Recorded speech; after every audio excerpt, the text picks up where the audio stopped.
So now we have Kat. Kat is an artist, and she's making different kinds of installations and performances that explore how we humans connect to the environment. And she's going to tell you about that. So give her a warm applause, please, for Kat.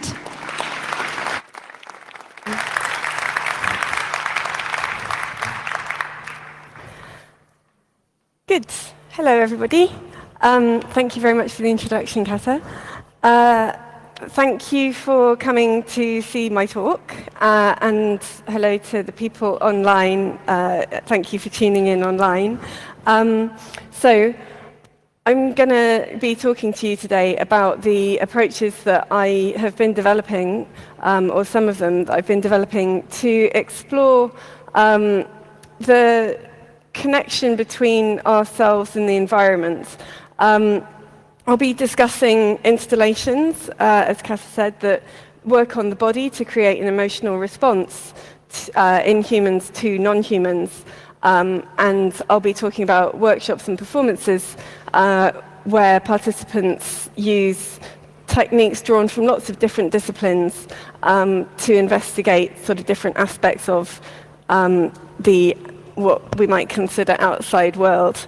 So I want to give you a couple of preambles so that you know where I'm coming from.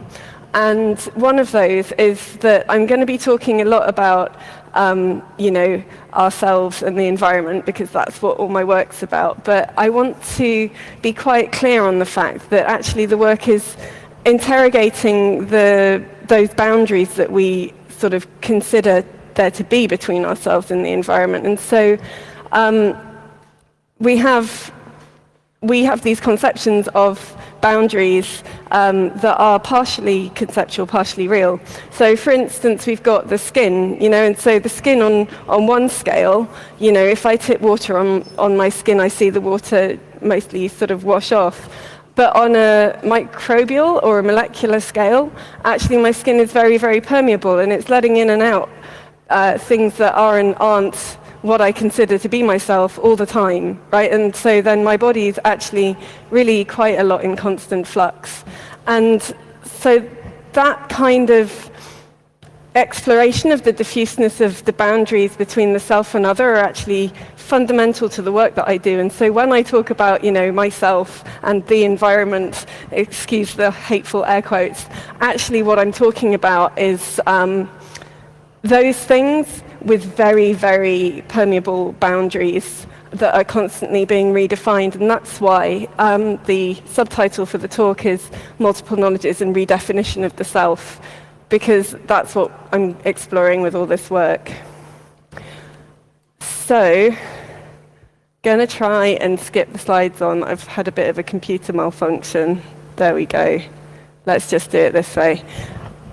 So the second preamble is, and I don't like being anchored to things very much, but the second preamble is to explain sort of where I'm coming from in less conceptual terms. And so I like to think of myself as a person, and I also have the amazing opportunity to be anchored as a cultural fellow at the University of Leeds Cultural Institute, where I'm a cultural fellow in arts and sciences.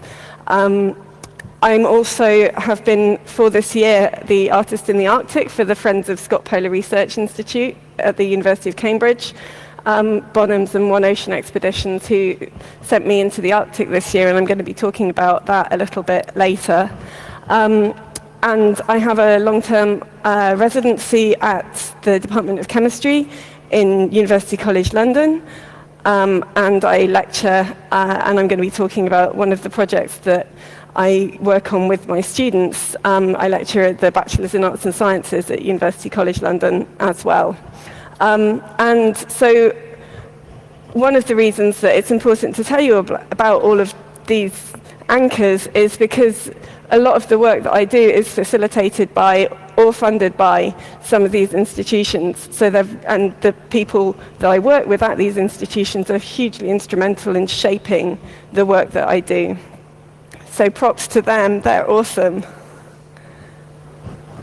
So, this is the central question that I'm interested in, and I hope that you're also going to be interested in it and the way that I've been trying to answer it. So we know a lot about environmental issues in general and specifically climate change. There's a lot of data out there. There's a scientific consensus about our part in contributing to climate change and other environmental issues.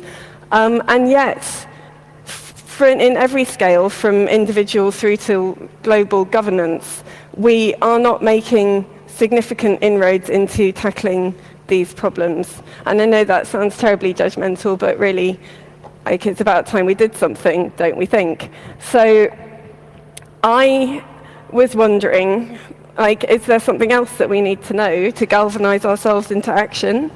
And how do we need to know it?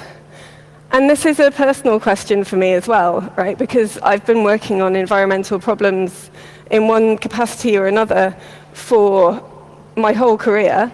And I've been engaged with environmental issues since I was a child. So, and yet still sometimes, you know, I fly, I don't take the train sometimes. You know, I'm not blameless, like many of us are also not blameless. So it's partially, you know, a personal exploration into these issues that I'm going to be talking to you about today. So, on to the kind of first approach. One of the things that I was really interested in is the role of emotion in kind of creating a different type of knowledge within ourselves, one that perhaps might motivate us a little bit more than the facts that we're bombarded with quite often. And when it comes to questions of climate change and other environmental problems, often we have these responses that are kind of demarcated as either anxiety or disgust. You know, these are what are considered to be our primary emotional responses to these kinds of issues.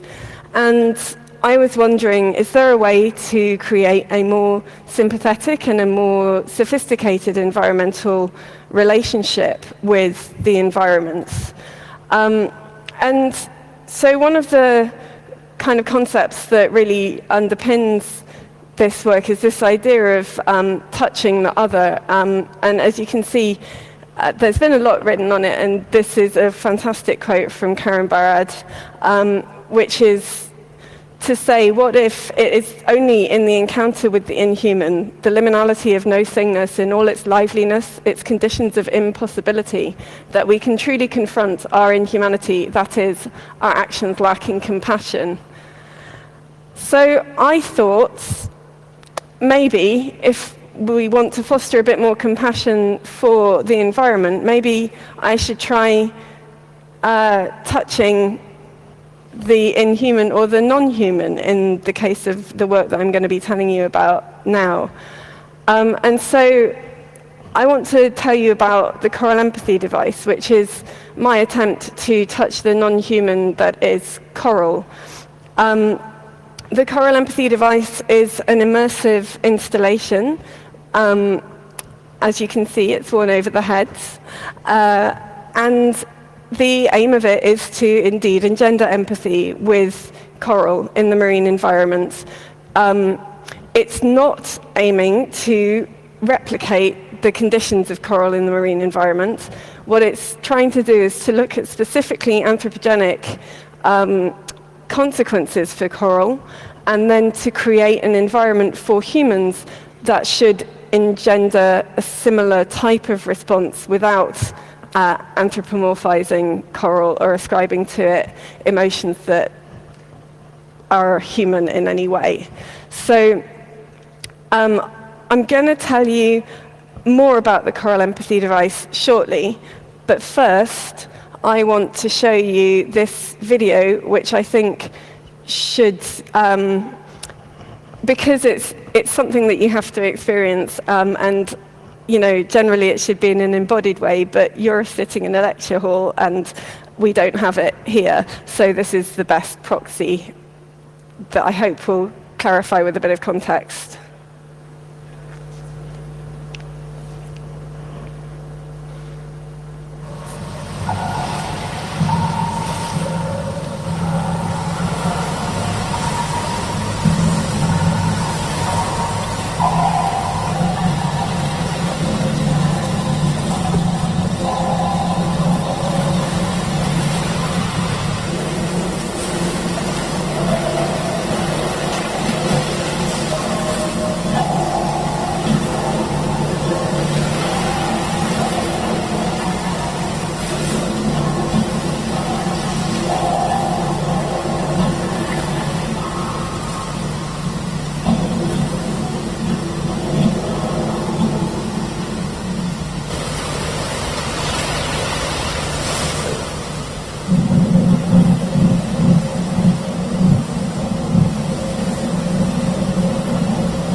So, as you can see, excuse me, the Coral Empathy device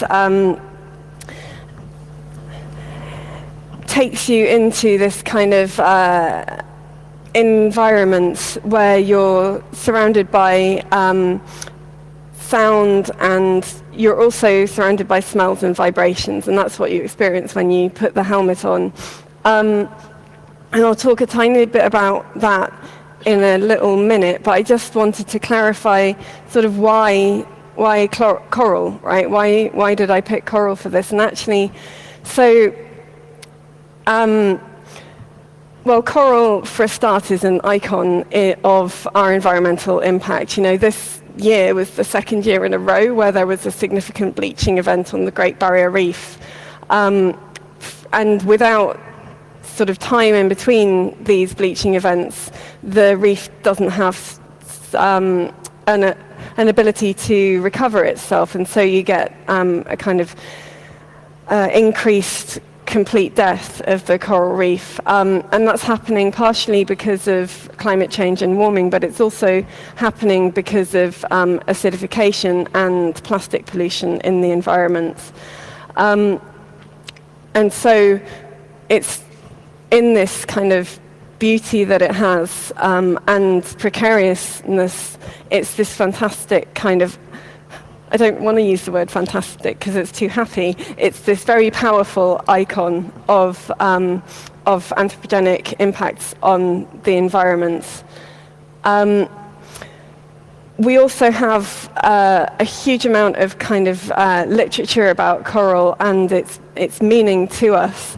But one of the things that I find kind of most evocative about it is the fact that in some ways it can be considered as quite a nice analogue for, or metaphor for humanity as well. We have a relationship to it, even though it looks nothing like us, in as much as, coral is a steward of a lot of marine life. The coral reefs are wonderful ecosystems that foster lots and lots of different species. They're very biodiverse.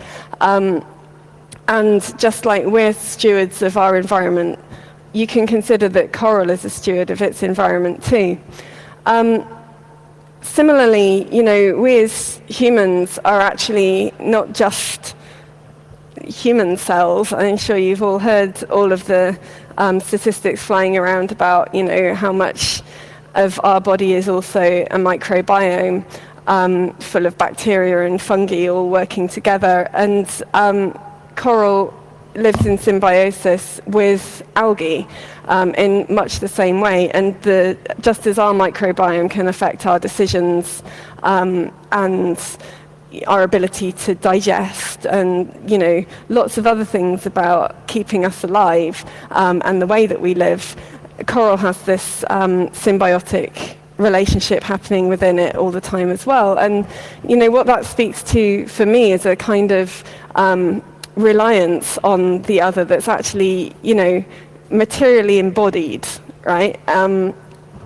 So the other thing about coral that I think is super interesting, and it's the case with a lot of marine life, and that's one of the reasons that I've been focusing on marine life for the past couple of years, is that coral has a decentralized nervous system.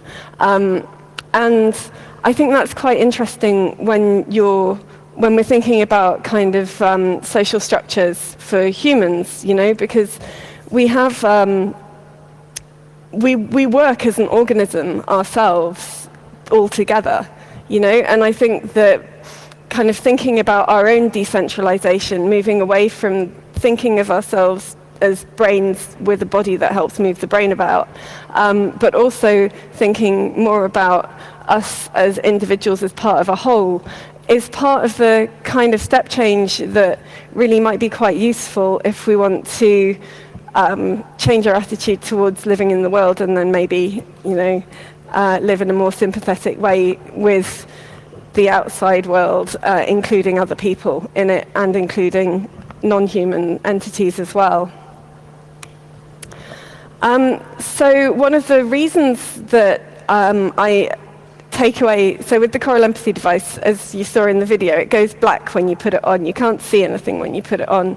And one of the reasons that I did that was because I wanted to focus on on other senses, to investigate and experiment with the concept of embodied knowledge. So embodied knowledge is, it's a phenomenological thing where you think about doing without representing. So it's kind of what you might call, but probably shouldn't, instinctive or automatic reactions in some ways, but it's more about responding to the physical environment without creating a mental model about how you're going to respond beforehand. Now, embodied knowledge is super interesting in and of itself, but Shogo Tanaka, who is a very interesting Japanese phenomenologist, has been writing about how embodied knowledge helps to create sympathy, empathy with the other through intercorporeality. And as he says here in this reference paper, through these embodied interactions, intersubjective meanings are created and directly shared between the self and the other without being mediated by mental representations. So this is what I am trying to aim for with the choral empathy device, using an artistic implement to create these mediated interactions between the human who's experiencing it and the other, which is a bit of a step, but I think it's been working. We'll see. Yes, I think that's probably all about Shogo. And so, if you want to, big quick plug, if you want to see more about the kind of background to this approach that I've been talking about, I just over Christmas, this paper that I wrote about it has been published in the Oxford Artistic Practice-Based Research Platform.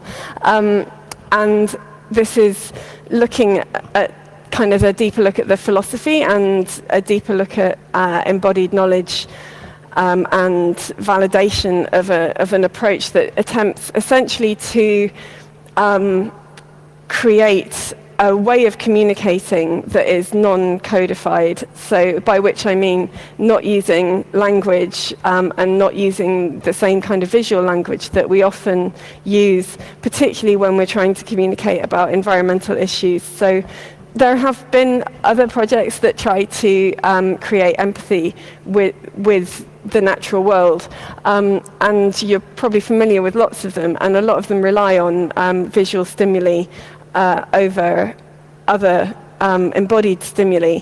And my aim with the choral empathy device fundamentally was to explore what the other senses can bring to that by removing codification and looking at non-measurable and tacit knowledges. So, and I'm going to be talking a little bit more about that kind of approach shortly.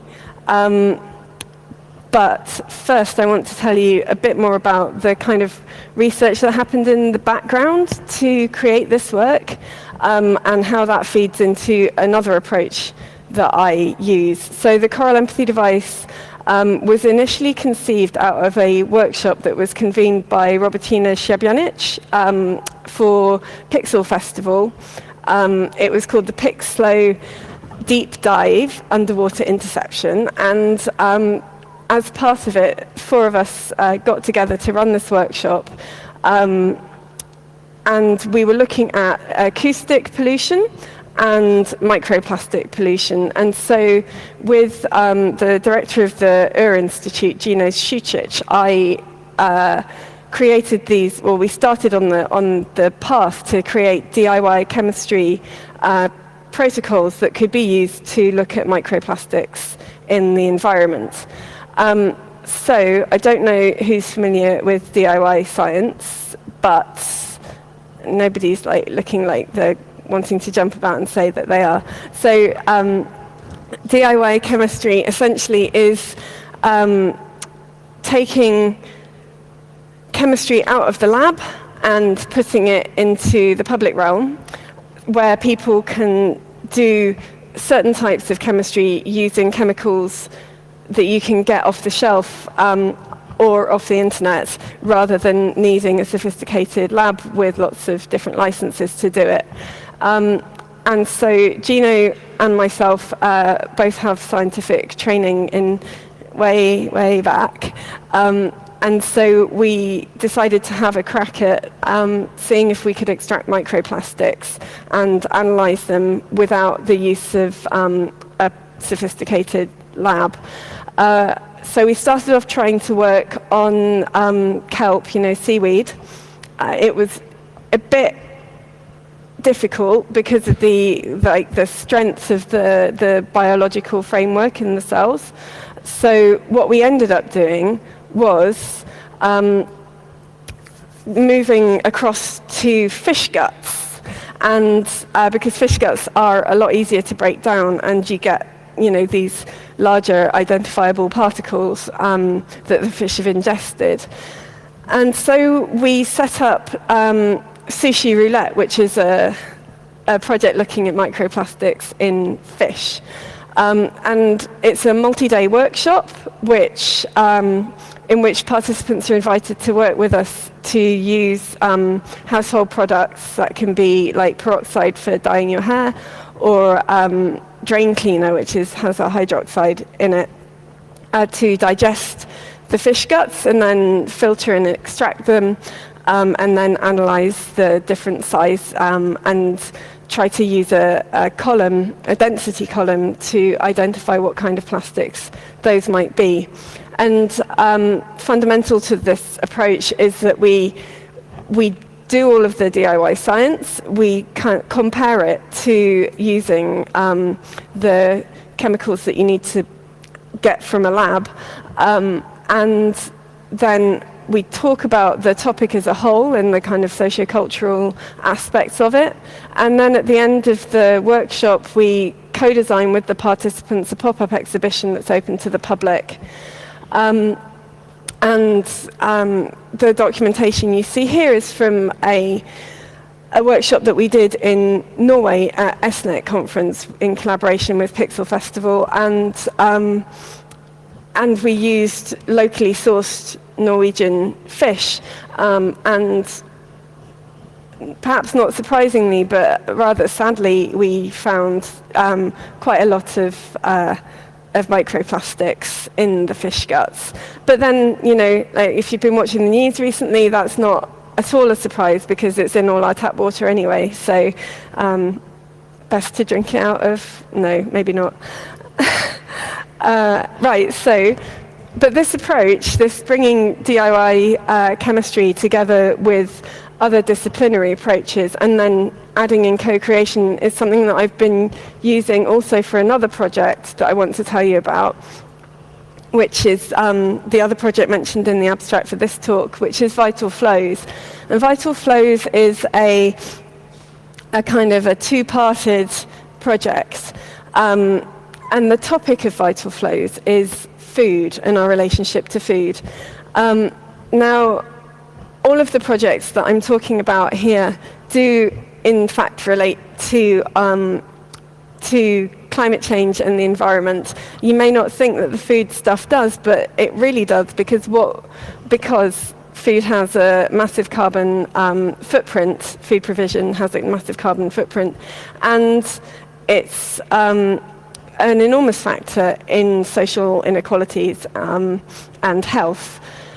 And this is the main reason why I wanted to focus on food. It's the most easy to understand example of this diffuse boundary between ourselves and the outside world that there is, because whenever we eat, we take the outside world inside ourselves, and then you can fill in the other end. So that's Vital Flows, and vital is the processes that we use, and flows are my own artistic interpretations from partaking in those processes. So I'm going to talk about Vital first, and there's some growing documentation on vitalfood.org about the different processes and the different tools that I'm developing with Vital.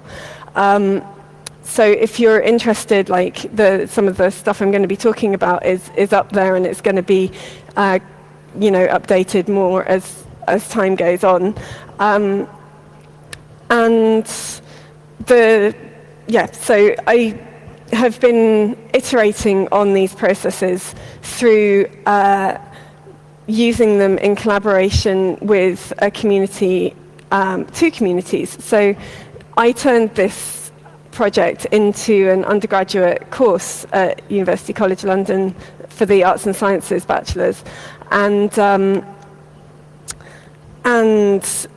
we ran the first go of it last year, and I'm running it again next month with a whole new intake. And what we do is use not just DIY chemistry, but but also other techniques like forum theatre and foraging, urban foraging, and co-creation, and mindful aesthetic eating, and cultural exchange, and co-creation, did I say that already, to explore our relationship to food. And so the DIY chemistry part, I should say, is it's not looking for nasty things in food. I decided with Vital Flows that I wanted to celebrate our relationship with food, because there's a lot of scaremongering, and maybe it's time for something happy, you know? Like, it's funny, I was thinking the other day, I think I turned into a bit of a hippie, because I was thinking, you know, what if we just loved each other more? Wouldn't that be nice? Yeah. Well, so that's my approach for this with food as well. Like, what if we just celebrated the nice things about it and kind of enriched ourselves that way? So what I'm looking at with the DIY chemistry for food is micronutrients, things that are important for our health, but that aren't reported on the back of a packet, you know. So I developed 2 protocols that work fairly well for extracting micronutrients, and we use a DIY spectrometer to characterize what we get out. So we're looking at lycopene and groups of polyphenols from tomatoes and grapes, respectively. And it's just a start, right? But you can see linked off of the Vital Food website, there's a link to the public lab documentation of the development of those protocols.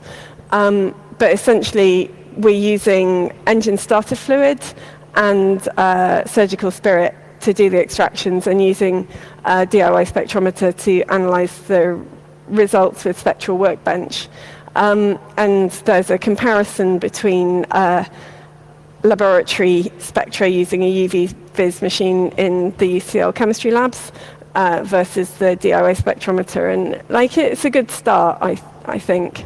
But one of the key things about sort of doing all of these processes, including the forum theatre, including cultural exchange and food diaries, is that these are techniques that help to give us a sense of agency in the world, because we're generating knowledge for ourselves by doing it. And that's one of the reasons that I'm so committed to DIY and citizen science, because it really changes not only the world of science, but it changes the person who's doing it too, and you get a greater sense of agency in doing it. And I think, that's where this project stemmed from. I wanted to find something that made all of these wonderful things that I'd been experiencing through going to hackerspaces and learning about DIY science and learning about artistic research. I wanted to make that all accessible to other people who maybe hadn't come across it yet. And so I thought this setting up a suite of workshops that I could do with communities, which is what I do in other parts of my work too, might be a good way of starting to make that sort of accessible. And so we ran the workshops, 7 workshops with the young people. You can see on the top right, we're out foraging in Beckton Park in East London. We were working with students at Newham Sixth Form College, and they were super great. Newham is a tricky place because it's not super well off, and it's an urban food desert, which means that you have to walk a lot further to get to fresh fruit and vegetables than you do to have to get to like a fast food shop. And one of our students actually, right at the start, one of the students from Newham Sixth Form College said that he was able to tell just by tasting it which shop the fried chicken he was eating was coming from. So he'd become like really like super expert in identifying like the source of the food that was most commonly coming into his life. At the end, we created this exhibition which ran for a few days. And what was really interesting was that, you know, like for the first run of this project, I didn't bring in a lot of political aspects, you know, even though, like, for me, it's a highly political project. But what really surfaced was from the experiences and from the participation was this idea of accessibility of different types of food. So, and we didn't talk about Newham being a food desert, a healthy food desert. We didn't talk a huge amount about global supply chains, but actually, you know, the installation in the bottom right is all about accessibility of food, and it covers everything from financial accessibility to cultural accessibility to physical accessibility. And on the top right, that's the banana journey, and it's about the global supply chain and the financial considerations of banana importing and what the impacts are on the environment for that. So, you know, these were the relevant questions for the young people that I was working with. And what was really gratifying was that it did seem to enrich how they were thinking about food. So when we started off in the first workshop with the young people at Newham Sixth Form College, I asked, like, what's the most important thing about food? And universally they answered it was the calorie content. And calorie content is calories are a highly political unit, right? So the calorie was actually devised to be representative of the amount of fuel that a food has in it, not the nutritional content, not the taste, just the amount of pure energy. And that's not even the energy that's bioavailable, it's just the energy. And it was done so that factory owners could work out how much fuel their workers needed to run through a day.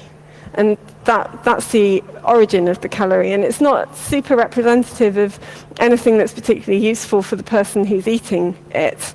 And so what was quite interesting was that by the end of the course, the young people's attitudes to food had changed quite a lot.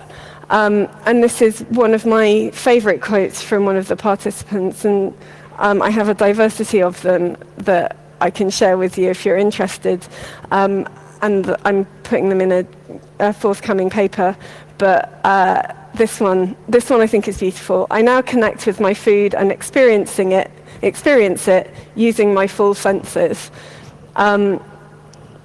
It made my heart sing to see that, because it really kind of felt like there was a new aesthetic appreciation, at least, that was coming into this young person's experience of food.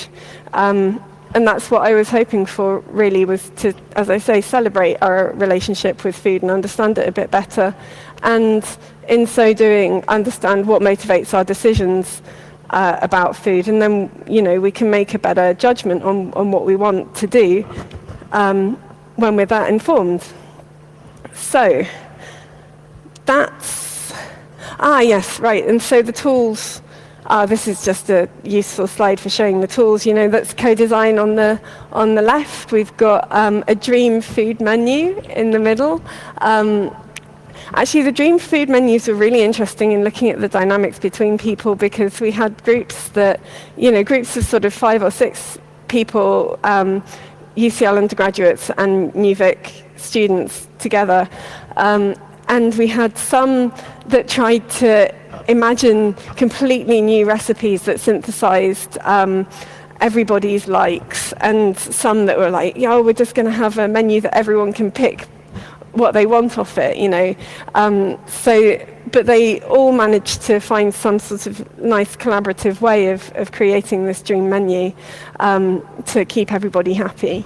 On the bottom right, that's the UCL students putting together a DIY spectrometer. And this is an example of one of the protocols for extracting lycopene from tomatoes. This is the layout that I used, which is designed to be safe and informative and easy to follow. And this is online, and if you can think of any improvements or want to use it yourself, then it's up there and it's all there to be used. It's all Creative Commons, so go ahead, basically. Oh, right, yeah, so, naked ladies. No, don't look at the naked ladies, look at the picture in the middle while I tell you about flows, which is the other half of vital flows. And this is output that I was inspired to make. It's an ongoing project, so there's probably going to be more coming out after this next round of interactions through the workshops. But one of the things that I was really kind of interested to look at was this supernormal aestheticization of food, moving it into the visual realm. And as you know from what I've been saying about the choral empathy device, I'm really interested in this, the primacy that we give to visual and what that means for how we understand knowledge. And the food porn hashtag has massive amounts of images associated to it on social media. And so I went through and found some of these food porn images, and I turned them into tart cards. Now, for those of us who didn't live in London in the 90s, tart cards are what we see these young ladies having made to advertise themselves in London phone boxes. And these are, nowadays they have a lifespan of about top 30 minutes in a London phone box. Like when I first moved to London years ago, they'd be there, like the whole phone box would be papered with them forever. But so I thought it was a fun juxtaposition to use images of food porn to star them out using the same aesthetic, and to rig up a whole load of phone numbers with appropriate voicemail messages to receive any telephone calls, and then put them up in an intervention in central London. So I did that last February. And before you ask, I haven't listened to the voicemails. I'm not sure that I actually want to, but I also promised myself that I wouldn't. So, so that's tart cards as the first intervention from flows, and the second I want to talk to you about is the sensual eating talismans. And the sensual eating talismans are all about this kind of flux and flow of the boundaries of the self through food. And I want to read to you the poem that actually, that the placards beneath the talismans are inspired by. And it's called The Mystic by D.H. Lawrence. So yeah, warning poetry. They call all experience of the senses mystic when the experience is considered. So, an apple becomes mystic when I taste in it the summer and the snows, the wild welter of earth and the insistence of the sun. All of which things I can surely taste in a good apple. Though some apples taste preponderantly of water, wet and sour, and some of too much sun, brackish sweet, like lagoon water that has been too much sunned. If I say I taste these things in an apple, I am called mystic, which means a liar. the only way to eat an apple is to hog it down like a pig and taste nothing that is real.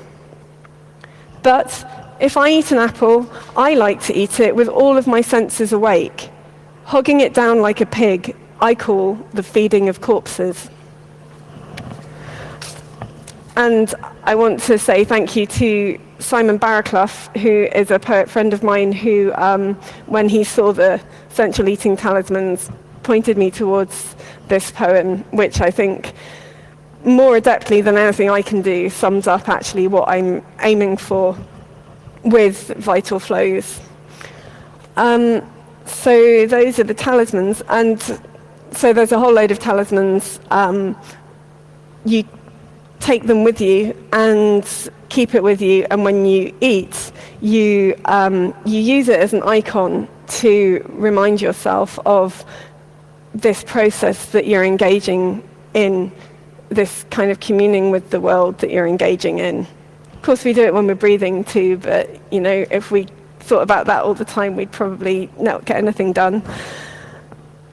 So finally, I want to talk to you about the project that I'm working on at the moment, and I'm going to keep it quite brief, but the Matter of the Soul is the project that I began this year on my residency in the Arctic, and I travelled to Baffin Island in Canada, so the Canadian High Arctic, as the first step in this project, and I'm developing it now as part of my fellowship at Leeds. And the Matter of the Soul is taking the approach used in the choral empathy device, but instead of trying to create empathy with a non-human species, it's trying to create empathy with an entire ecological region, which is the Arctic, and specifically trying to engender a feeling of dispersal and transformation. And the focus is on dispersal and transformation because I wanted to think about melting in a different way, and I wanted to think about migrating in a different way. So the transformation between water molecules in water, in ice, and water molecules in seawater is a physical one. The water molecules both comprise the ice or the seawater, but are also affected by the emergent properties of multiple water molecules being in that state. And you can consider that we, humans, act in the same way in our cultures. So I think one of the reasons that I started thinking about this was because I emigrated here to Germany a few years ago, and I noticed that there were forces acting on me, but also that my presence and the presence of other migrants was changing things around me in the place where I lived.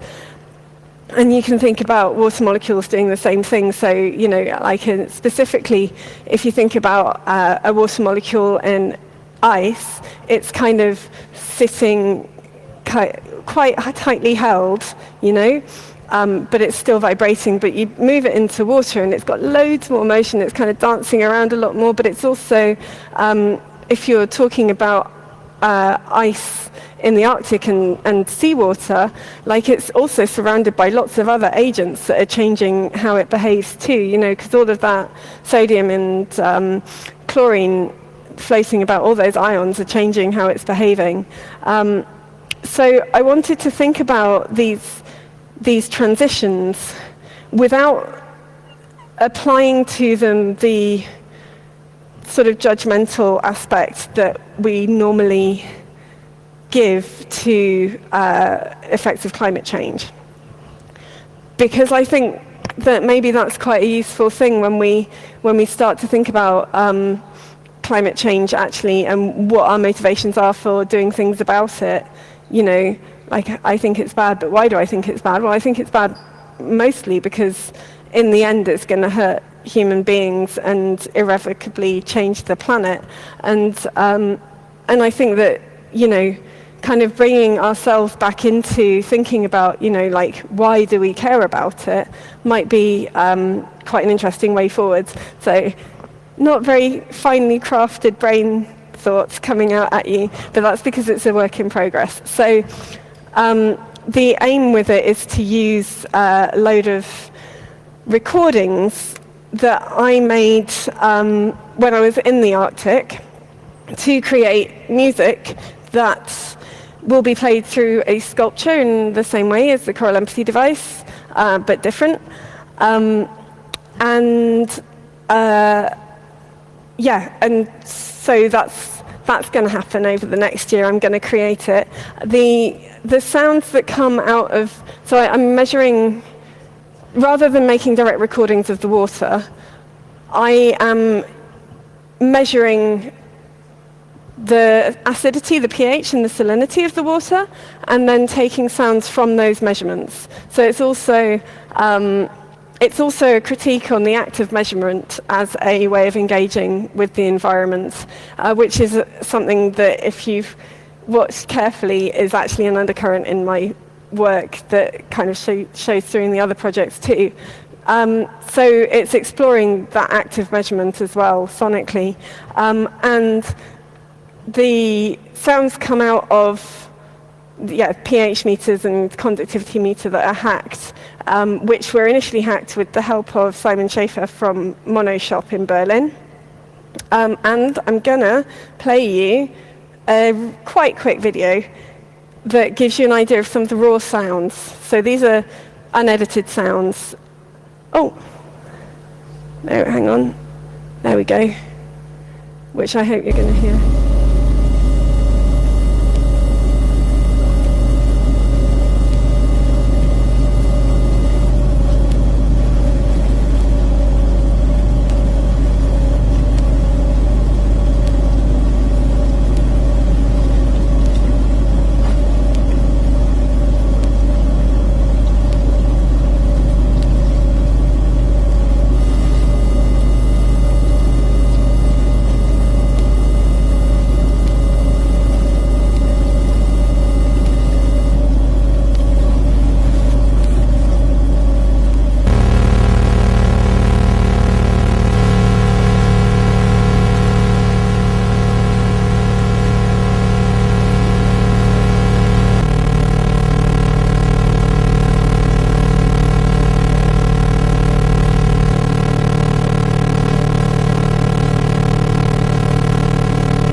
I'm going to make a symphony out of that somehow. Right, and so without further ado, that is me pretty much done, and I'd like to answer questions because I've got time, but just want to say before we get to that, thank you to all of these people who are listed on here. Without them, I wouldn't be here in front of you having had the opportunity to tell you about this work, which I hope you found interesting, and thank you very much for sticking with me and listening. Thank you very much, Kat. We have 8 minutes for questions, if you have any. I see there is a question in the IRC. Maybe we start with that, and if you want to ask questions, there are microphones here and there, so just come to them and ask. So the question from the internet is related to the beginning of the talk, the part about the corals, and I'll just read the question. In my understanding, sentience is a prerequisite for empathy. Accurately showing compassion for an entity seems to require subjective, evaluative awareness on the part of the being we empathize with. Would you agree? And in light of that, could you clarify your argument for coral sentience? Or in other words, why does it make more sense to empathize with a coral than it would to empathize with a piece of chalk? Thank you very much for the question. Considering that I'm now trying to empathize with an entire ecosystem, I know I don't agree that there has to be sentience on the other end for empathy. My starting point for empathy is to feel with an other, rather than to just feel for an other. But I don't think that sentience is a prerequisite for that. Okay, thank you. Are there any more questions? Just come to the microphone, please. Number 1 is next to you. Yes. Hi. First of all, thanks a lot for your super interesting talk. Finally get a chance to actually discover your work. Thank you. We're friends, we just never actually get to see each other, and anyway, learn about each other's work. So you're talking a lot about the, sensual knowledge. I don't know if you would call it that, or just knowledges that we acquire through diverse senses, maybe less focused on the visual sense. And I'm actually wondering, because there's, I'm aware of it since like the early 2000s, this new branch in academia that is, the sensory turn.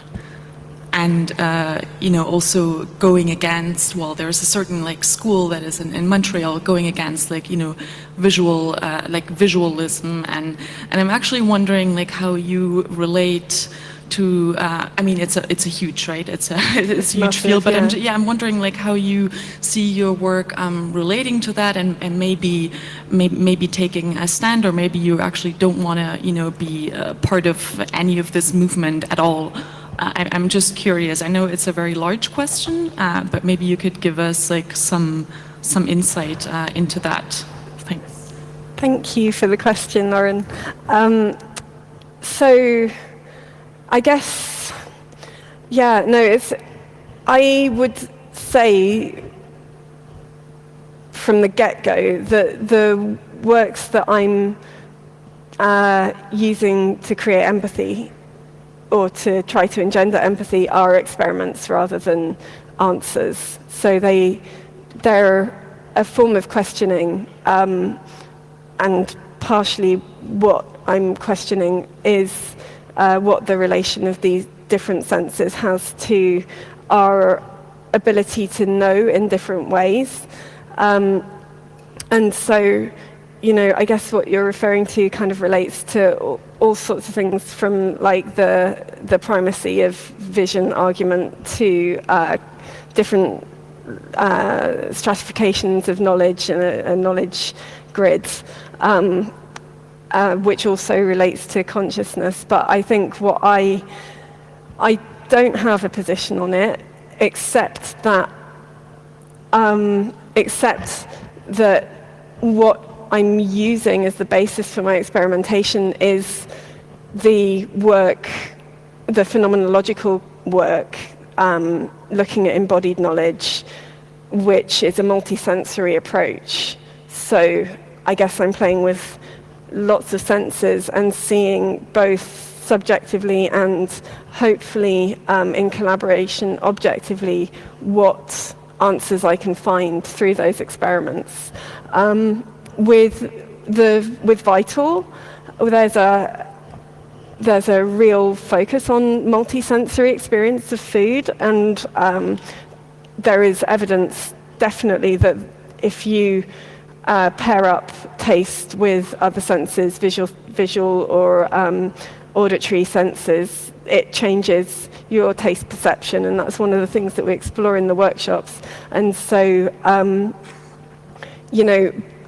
on that basis, I would say that I'm more in the camp of appreciating more of the senses, and appreciating the senses not in isolation. Any more questions? Yes? Take the microphone.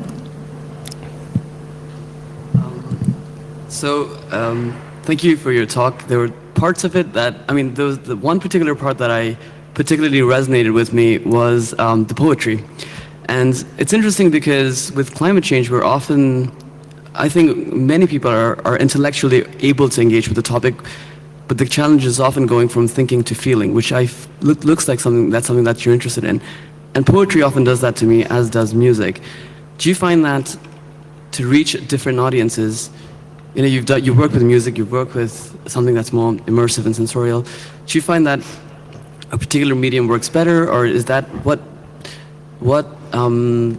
how do you choose your medium in that context? Thank you for the question. Well, lovely question. So, yes, I think that different approaches work with different people.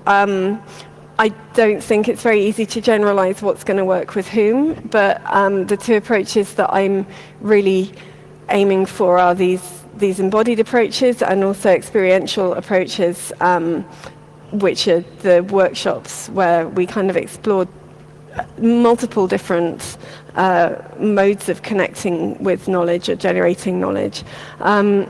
So I suppose uncritically one might call that a bit of a scattergun approach.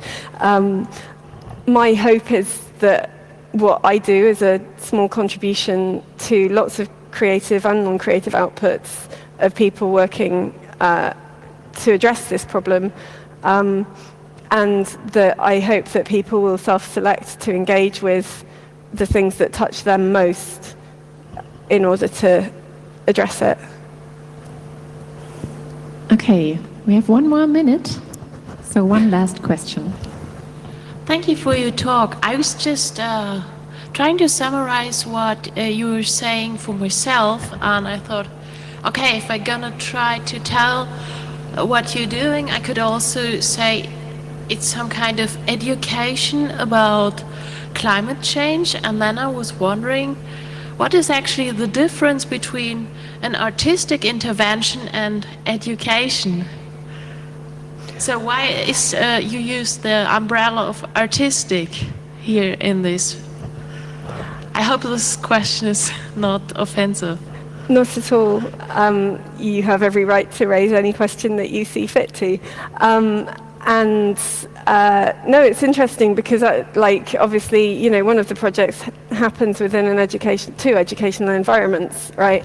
I would say the difference is that I'm providing means by which to raise questions and seek your own answers in that project, rather than kind of giving what I would consider a classical education. I'm not educating people about climate change.